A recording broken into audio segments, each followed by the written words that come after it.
Assalamualaikum warahmatullahi wabarakatuh. Bismillah, alhamdulillah, salatu wassalamu ala rasulillah wa ala alihi wa sahbihi wa kulli man tabi'ahu bi ihsanin ila yaumil qiyamah. Amma ba'dah. Alhamdulillah kesempatan ini kita bisa melanjutkan kembali untuk pengajian kita. Kajian kitab Bidayatul Hidayah karya Syekh Abu Hamid Muhammad ibn Muhammad Al-Ghazali. Mudah-mudahan diberikan kelancaran menjadi ilmu yang barokah, manfaat fid dini wad dunya wal akhirah. Amin.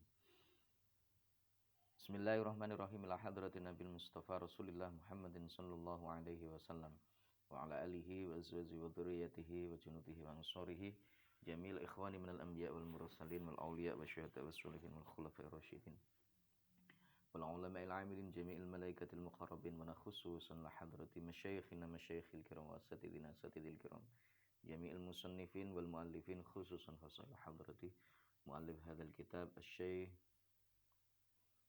Abu Hamid Muhammad ibn Muhammad Al-Ghazali jami'i talamidina sya'ulillahi ta'ala lahumul fatihah. A'udzu billahi minasyaitonir rajim. Bismillahirrahmanirrahim. Alhamdulillahi rabbil alamin arrahmanir rahim maliki yaumiddin iyyaka na'budu wa iyyaka nasta'in ihdinas siratal mustaqim siratal ladzina an'amta 'alaihim ghairil maghdubi 'alaihim waladdallin. Bismillahirrahmanirrahim. Subhanaka la ilma lana illa ma 'allamtana innaka antal alimul hakim. Qala rabbi shrah li sadri wa yassir li amri wahlul 'uqdatam min lisani yafqahu qawli. Wassalatu wassalamu alayka wa ala alika ya sayyidi ya Rasulullah alimni wa rabbini. Bismillahirrahmanirrahim. Fa in qulta mongkolamun takon sapa sira fama ingkul fama mongko utahe apa suwiji-wiji. Iku bidayatul hidayati kawitane hidayah utawa pitutuh. Li ujar riba krana arae nyoba sapa ingsun biha kelawan bidayatul hidayah nafsi ing awak dhewe ingsun. Fa'lam mongko ngawurna sapa sira ana bidayah tahaing temen setuhune kawitane hidayah iku zahiratut taqwa zahire utawa njabane wedi Allah utawa takwa wa nihayat tahalan temen setuhune pungkasane utawa katoke takwa katoke hidayah iku batinatut taqwa batine utawa jerone takwa wedi ing Allah. Fala akibata mongko ora ana pungkasan bagus iku maujud illa bittaqwa angin kelawan takwa. Wala hidayah talan ora ana hidayah iku maujud illa lil muttaqina angin keduwene wong kang padha takwa kabeh. Wa taqwa utahe kang aran takwa iku ibaratun tetembungan animtisali awamirillahi saking nglakoni pira-pira perintah Gusti Allah taala maha luhur sapa Allah. Wajitina binawahi hilan ngedohi pira-pira cecegahe Gusti Allah. Fauma mongko utawi imtithalu awamirillah wajtina binawahihi iku kismani ana rong tuman. Wa halanhu ilingo sapa sira ana utahe ingsun iku usyiru wong kang awe isyarah sapa ingsun alaika ing ngatasé sira. Bijumalin kelawan pira-pira jumlah mukhtasaratin kang den ringkes apa jumlah. Mukhtasaratin kang den ringkes apa jumlah min zahiri ilmi taqwa saking jabani ngilmu takwa. Fil kismaini ing dalam rong duman jami'an halih sekabehane wa ulhiqa lan usulaken sapa ingsun kisman ing dum-duman salisan kang kaping 3 liasira supaya dadi sapa sira liasira supaya dadi apa hadzal kitabu iki kitab dadi iku jami'an ngumpulaken mughniyan tur nyukupi wallahu ta'ala Gusti Allah iku al musta'anu zat kang den suwungi pitulung iku al musta'anu zat kang den suwungi. Nah, lanjutkan pembahasan yang kemarin. Jadi ada 3 kriteria kemarin itu orang yang sedang menuntut ilmu. Yaitu ada 3 kriteria. Yang pertama adalah kriteria orang yang menuntut ilmu, seorang santri yang di dalam dia mencari ilmunya semata adalah hanya untuk mengharapkan ridho dari Allah Subhanahu wa taala. Untuk mencari petunjuk sehingga dengan petunjuk atau dengan ilmu itu dia menjadi orang yang bertakwa kepada Allah lantas selamat baik di dunia maupun di akhiratnya. Yang kedua adalah kriteria orang yang menuntut ilmu yang tujuan utamanya adalah sebatas untuk mencari mengumpulkan harta dunia, untuk mencari jabatan, pangkat dan lain sebagainya di dunia ini. Namun hatinya merasa bahwa itu adalah sesuatu yang hina semata. Tetapi dia masih tetap untuk menturuti hal itu. Ya, yang ketiga adalah orang yang menuntut ilmu sebatas ya untuk hal-hal duniawi ya seperti itu pun pula dia tidak merasa ya dia sudah dikalahkan oleh setan, sudah dikalahkan oleh permainan atau godaan-godaan setan sehingga dia mengira bahwa dirinya adalah orang yang baik, dirinya adalah orang yang dekat dengan Allah, punya kedudukan di hadapan Allah. Mungkin ada tanda-tanda bahwa dia adalah seorang yang alim, dia tanda-tandanya adalah seorang ulama, banyak pengikutnya, tetapi nyatanya dia adalah orang yang tertipu. Oh, yang pertama, orang beruntung. Yang kedua, kalau seandainya dia dapat petunjuk dari Allah, belum selesai atau belum habis umurnya dia mendapatkan pertolongan untuk bisa taubat, maka dia akan menjadi orang beruntung. Sebaliknya, jika nggak dapat pertolongan dari Allah, ya termasuk orang-orang yang merugi. Yang ketiga, yang terakhir tadi, maka dia adalah orang yang sama sekali tidak mendapatkan petunjuk, tetapi hatinya sudah dikuasai oleh keinginan-keinginan setan yang mengalahkan dia. Dia terbujuk seolah dia itu orang yang baik, pakaiannya seperti orang yang alim, seperti seorang ulama dan seterusnya. Ada tanda-tanda bahwa dia adalah orang yang alim, namun sesungguhnya dia adalah orang yang tertipu. Itu kata Imam Abu Hamid Muhammad bin Muhammad Al-Ghazali. Nah, sekarang kita lanjutkan.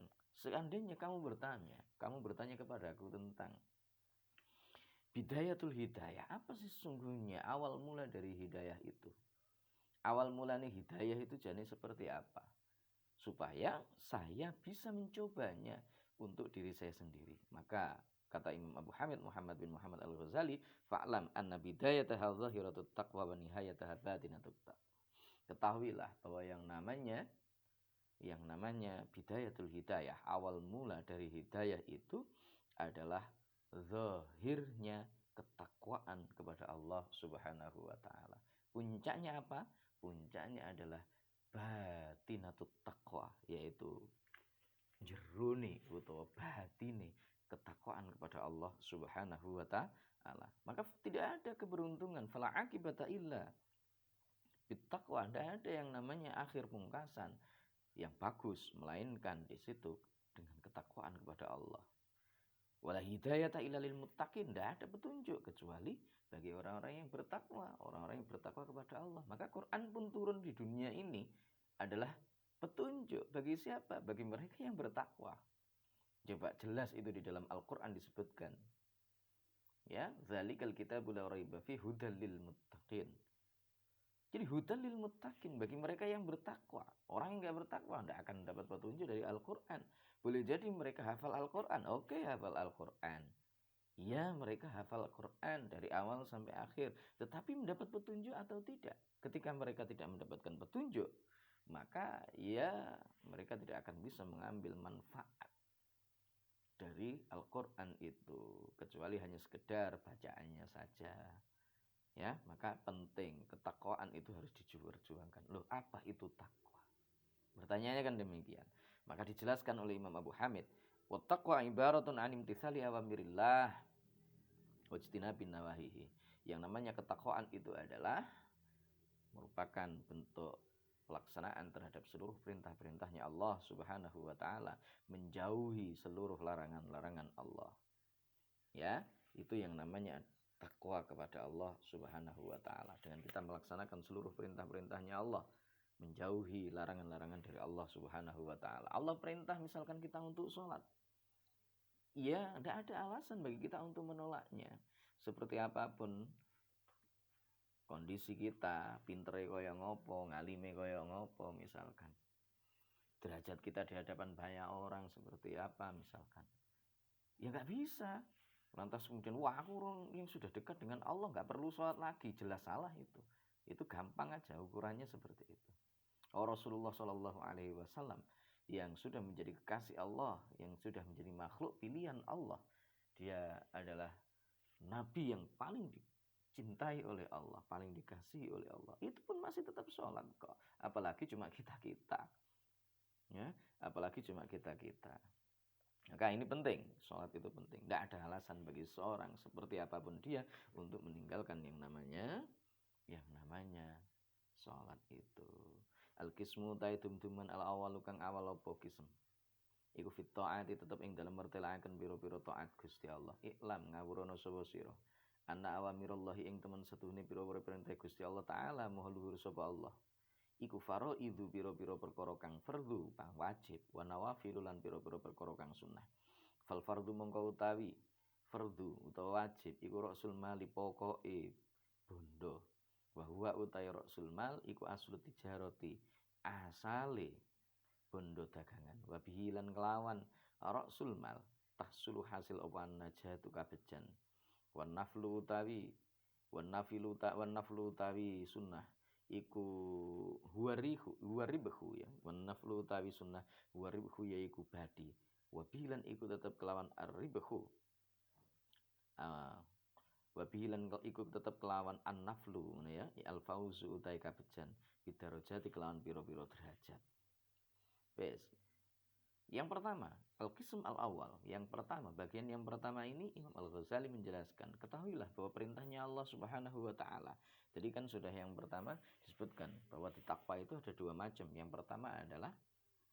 pertama itu adalah imtitsalu awami, melaksanakan perintahnya Allah Subhanahu wa taala.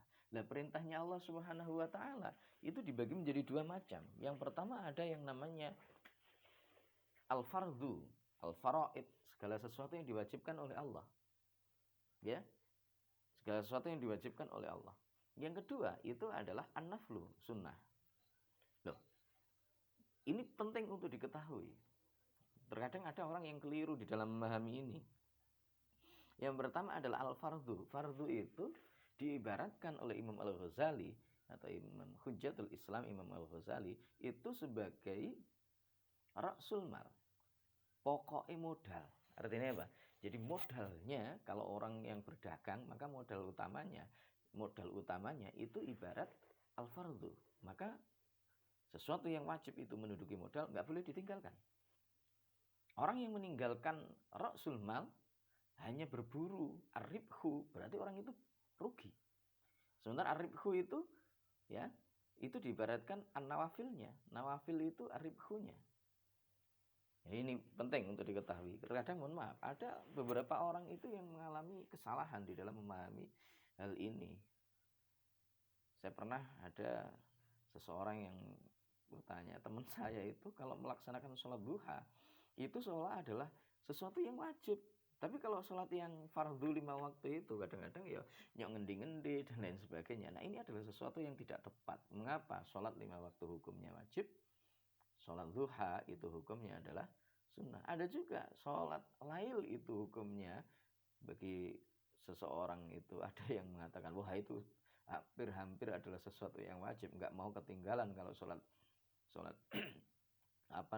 tahajudnya. Tetapi subuh telat-telat dan lain sebagainya. Nah, ini adalah sesuatu yang kurang tepat. Mestinya fardhunya itu yang dahulu diperkuat, baru kemudian ribhunya berupa nawafilnya itu kuat. Syukur-syukur dua-duanya kuat. Tapi kalau misalkan di situ wah buru nawafil dengan meninggalkan fardhu, itu yang tidak tepat.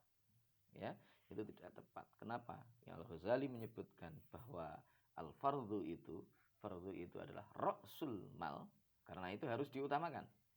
Kemudian ar-ribhu itu seperti an-naflu itu.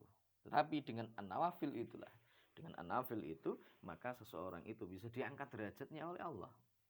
Ya, bisa diangkat derajatnya oleh Allah. Makanya biasanya pengebang-ngebang pengebang-ngebang itu banyak yang ditunjukkan melalui ibadah-ibadah yang sunnah.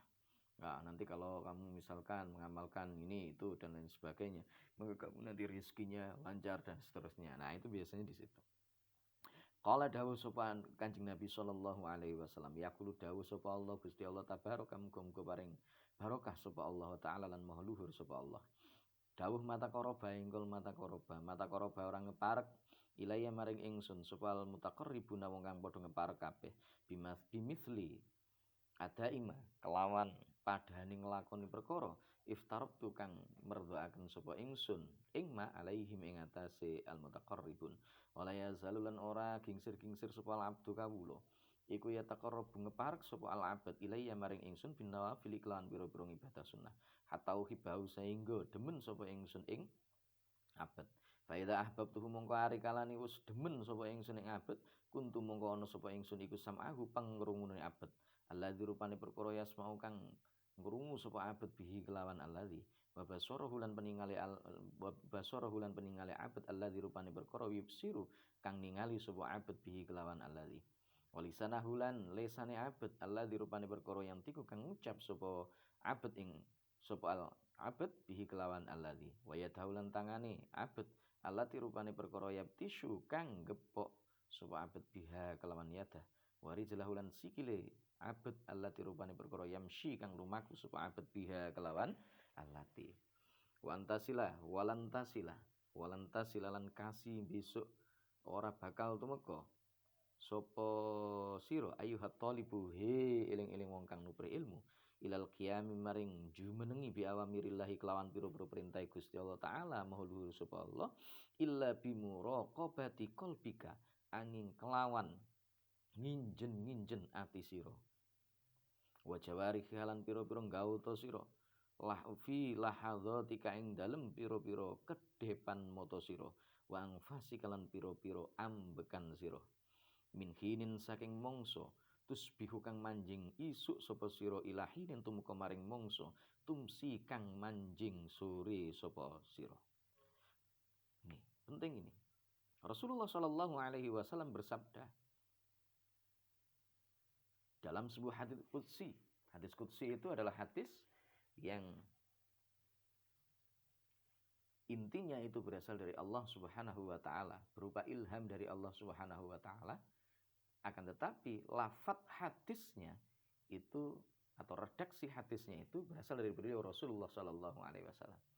Nah biasanya di dalam hadis qudsi itu selalu disandarkan kepada Allah yaqulullahu ta'ala misalkan atau walladzi nafsu Muhammadin biyadihi qad qala misalkan qad qala Allah ta'ala misalkan dan seterusnya. Itu biasanya hadis-hadis qudsi selalu dinisbatkan kepada beliau Rasulullah Shallallahu Alaihi Wasallam.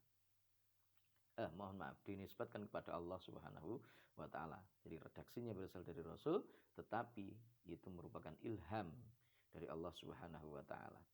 Rasulullah bersabda, yaqulullahu tabaraka wa taala. Allah Subhanahu wa taala berfirman, "Mata qaraba ilayya," tidaklah seorang itu mendekatkan, tidaklah seorang hamba mendekatkan diri kepadaku dengan melaksanakan ibadah-ibadah fardu. Itu yang pertama. Ibadah fardu harus kuat dulu. Bima sali'ata imma ftaratu alaihim. Jadi pendekatan kepada Allah yang paling utama, mendekat kepada Allah yang paling utama itu adalah dengan melaksanakan hal-hal yang fardu, melaksanakan hal-hal yang diwajibkan oleh Allah Subhanahu wa taala. Itu yang paling dicintai oleh Allah Subhanahu wa taala. Baru kemudian setelah itu wala yazalul abdu yataqarrabu ilayya bin nawafil. Dan tidaklah seorang itu mendekatkan diri kepada Allah Subhanahu wa taala, kepadaku kata Allah, dengan ibadah-ibadah sunnah. Terus mendekatkan diri kepada Allah, terus mendekatkan diri kepada Allah dengan memperbanyak zikir, dengan memperbanyak wirid, dengan memperbanyak sholat tahajudnya, dengan memperbanyak misalkan amalan apapun yang bentuknya itu adalah sunnah. Sampai ketika Allah Subhanahu wa taala, ketika hamba tersebut sudah mencintai Allah dan Allah mencintai hamba tersebut, maka apa? Jaminan dari Allah. Jaminan dari Allah. Kuntu sam'ahul ladzi yasma'u bi. Aku akan menjadi pendengaran ketika dia mendengar. Aku akan menjadi penglihatan ketika dia melihat. Kuntu yadahul ladzi yabtishu biha. Aku akan menjadi tangan ketika dia itu memukul. Aku akan menjadi kaki ketika dia itu melangkah. Ini keutamaan bagi orang-orang yang telah dekat dengan Allah, yang kemudian dia telah dicintai oleh Allah Subhanahu wa taala. Oleh karena itulah orang-orang yang sudah dicintai oleh Allah Subhanahu wa taala itu ketika mereka mohon pertolongan kepada Allah, Allah akan memberikan pertolongan. Ketika mereka minta perlindungan kepada Allah, Allah akan melindungi mereka. Ketika Allah misalkan ketika mereka itu minta sesuatu kepada Allah, Allah akan memberi mereka. Orang yang dekat dengan Allah, yang sudah sampai pada seperti ini, biasanya kita mengenalnya dengan sebutan para aulia-aulianya Allah, wali-walinya Allah. Maka di situ man adali waliyan faqad adzantuhu bil harb. Siapa yang kemudian memusuhi satu di antara walinya Allah, di antara kekasihnya Allah Subhanahu wa taala. Maka faqad adzantuhu bil harb. Dawuhnya Gusti Allah, aku izinkan untuk perang, aku umumkan perang terhadap orang tersebut.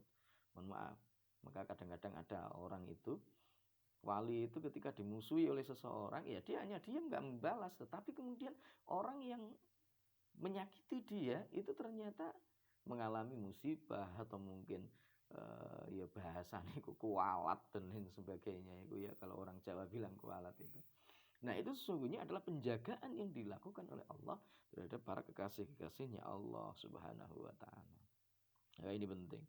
Maka Imam Al-Ghazali kemudian menegaskan walantasila ayyuhat talib ilal qiyami biawamirillah. Engkau tidak akan sampai kapanpun engkau tidak akan pernah bisa untuk melaksanakan seluruh perintah-perintahnya Allah Subhanahu wa taala, kecuali ketika engkau mau untuk senantiasa waspada melihat terhadap hatimu. Jadi muraqabah, diteliti, hati ini diteliti, anggota tubuhnya diteliti, kemudian kedipan matanya, naik turunnya nafas, sampai waktu pagi ke pagi lagi, ke pagi ke sore, sore ke pagi lagi, dan seterusnya. Terus diteliti. Kenapa? Karena Allah Subhanahu wa taala itu tahu apa yang kita rahasiakan. Allah Subhanahu wa taala senantiasa mengetahui apa yang zahir dan apa yang batin, apa yang ada di dalam hati kita, apa yang ada di dalam pikiran kita dan seterusnya. Itu Allah Subhanahu wa taala tahu. Maka tidak ada rahasia bagi Allah Subhanahu wa taala. Fa'lam monggo ngawrono sapa sira. Anallah ing temen setune Gusti Allah taala maha luhur sapa Allah iku muttaliun. Zat kang mirsani sapa Allah ala dhamiri ka ing ngatasé ati sira. Wa musyrifun lan zat kang ningali ala zahiri ka ing ngatasé zahiri sira wa batin kalan batin sira. Wa muhitun lan zat kang ngliputi bijamai lahadzatika kelawan sekabehane pira-pira kedepan mata sira wa khatrati kalan pira-pira krentek ati sira. Wa khutwati kalan pira-pira jangkah sira wa sairi sakanati kalan sekabehane pira-pira meneng sira wa harakati kalan pira-pira obah sira wa ana kalan temen setune sira fi mukhalatatika ing dalem campur sira wa khalwati kalan pira-pira khalwat sira iku mutaraddidun mider-mider baina yadaihi ing dalem ngarsane Gusti Allah.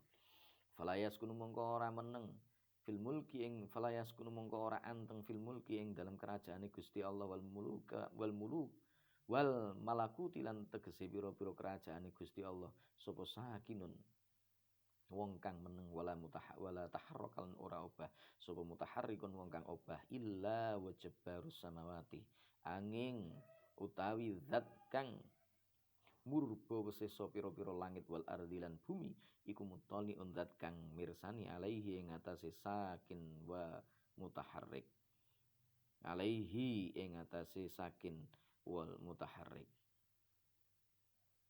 ya'lamu mudaneni sapa Allah khainatul ayuni ing cidrane pira-pira mata wa malan perkara tukhfi kang nyamaraken apa asuduru pira-pira ati wa ya'lamu lan mudaneni sapa Allah asirra ing perkara kang rahasia asira ing perkara kang rahasia wa akhfalan perkara kang luweh samar wa akhfalan perkara kang luweh samar fata'addab mongko gawe tata krama sapa sira ayyuhal miskinu he wong kang miskin wong kang melarat zahiran ing dalem zahiri wa batinan ing dalem batini baina yadaillahi ing dalem ngarsane Gusti Allah taala maha luhur sapa Allah.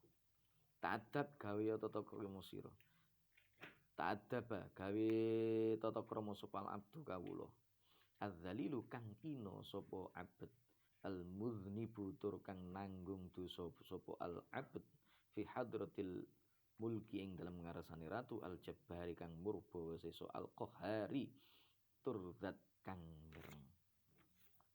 Guys, jadi ketahuilah bahwa sesungguhnya Allah Subhanahu wa taala itu tahu. Allah Subhanahu wa taala itu tahu, melihat apa yang ada di dalam hati kita, melihat apa yang ada di dalam zahir kita. Tidak ada rahasia bagi Allah Subhanahu wa taala. Allah meliputi seluruh kedipan mata kita, kerentek hati kita. Segala sesuatu yang terbesit di dalam hati kita itu Allah Subhanahu wa taala tahu.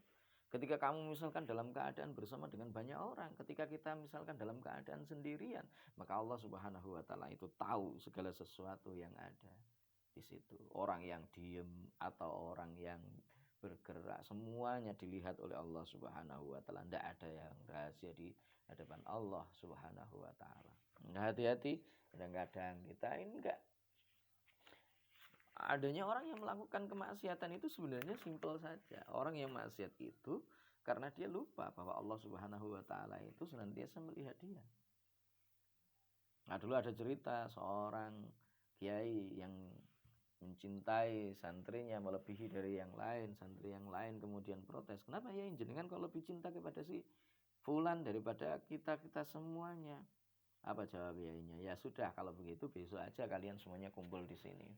Begitu semuanya sudah kumpul di situ, diuji sama kiainya, disuruh ngambil ayam, suruh menyembelih. Akhirnya diperintahkan, "Sudah kamu sembelih ayam itu. Tapi di tempat yang di situ tidak ada seorang pun yang tahu." Ingat syaratnya itu. Akhirnya semua mencari tempat masing-masing bersembunyi. Ada yang bersembunyi di kolong meja dan lain sebagainya. Nggak ada orang sama sekali. Begitu tiba saatnya besok disuruh kumpul lagi, ditanya satu persatu. Semua sudah disembelih kecuali satu orang. Ketika satu santri itu yang paling dicintai kiainya itu ditanya, "Loh, saya kenapa tidak memperhatikan apa yang saya perintahkan?" "Kiai, kula nggih ngestakaken dawuh panjenengan, jenengan perintah dhateng kula supaya kula nyembelih dhateng ayam niki ning syarate mboten enten tiyang ingkang sumurep. Lah terus lah kula teng pundi papan pinaraan teng pundi kemawon kula manggen niki Gusti Allah pirsa dhateng kula." Loh ini loh. Jadi Allah dimanapun kita berada, Allah senantiasa tahu. Maka fata'addab ayyuhal miskin zahiran wa batinan baina yadillahi ta'ala. Karena itu buatlah adab. Buatlah adab, tata krama, sopan santun kepada Allah Subhanahu wa taala secara zahir maupun batin. Ya, dimanapun kita berada, ya, dimanapun kita berada. Karena sesungguhnya kita ini kan orang yang penuh dengan dosa. Kita ini nggak ada yang tidak berdosa, itu nggak ada. Jangan merasa sombong dengan apa yang kita miliki, karena sesungguhnya sesuatu yang kita miliki itu sebatas titipan dari Allah Subhanahu wa taala. Manakala diambil oleh Allah, ya gampang aja Allah itu ketika mau mengambilnya. Ya, wajtahid lan nemen-nemen ana sapa sira. Allah ya roka ing yen to ora ningali ing sira sapa mamulaka bendoro sira. Haitsun haka ing dalem sekirane nglarang utawa nyegah sapa mamulaka ing sira. Wala yufkituka lan ora kasepen sapa maulaka ing sira haitsu amaraka ing dalem sekirane perintah sapa maulaka ing sira walan takdir lan ora kasih tekan besok ora bakal kuwasa sapa sira ala zalika ing atase mengkono-mengkono ijtihad illa bi antuazia angin kelawan yen to antum sapa sira auqata ka ing pira-pira wektu sira waturati balan yen to ngatur sapa sira aura daka ing pira-pira tugas sira min sobahika saking awit saking isuk sira ila mana masa ika tumeka maring sore sira fasghi mongko condonga sapa sira ilama maring perkara yalqa kang tumeka apa ma ilaika maring sira min awamirillahi saking pira-pira perintah Gusti Allah taala maha luhur sapa Allah alaika ing atase sira min khinin saking mangsa tastaiki kang glilir utawa tangi turu sapa sira mimana mika saking turu sira ila waktin tumeka maring ila wakti rujuika tumeka maring wektu bali sira ila matjaika maring gon turu sira. Maka bersungguh-sungguhlah supaya Allah Subhanahu wa taala ketika menyaksikan dirimu, ketika menyaksikan kita semuanya, kita tidak dalam keadaan melakukan larangan-larangan dari Allah Subhanahu wa taala. Jangan sampai ketika Allah memandang kita, ketika Allah melihat kita, kita sedang melakukan hal-hal yang dilarang oleh Allah Subhanahu wa taala. Kita sedang bermaksiat kepada Allah Subhanahu wa taala. Jangan sampai ketika Allah Subhanahu wa taala itu memandang kepada kita, kita tidak melakukan perintahnya. Ya, ini penting setiap waktu, setiap saat untuk senantiasa koreksi diri, deloknya gone awake dhewe. Oleh karena itulah Imam Al-Ghazali mengingatkan kepada kita, kamu tidak akan pernah sampai seperti itu. Kamu tidak akan pernah bisa melakukan hal itu, tidak akan pernah bisa bersungguh-sungguh di dalam melaksanakan perintah Allah, menjauhi larangan-larangannya, kecuali dengan menjaga atau manage, mengatur, mengelola waktu yang kamu miliki.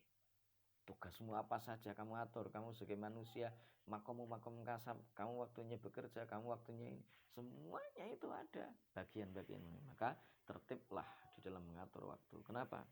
Itu penting. Kita tidak terbiasa mengatur waktu, maka kita akan terbiasa untuk menyia-nyiakan waktu yang terlewat dalam kehidupan kita.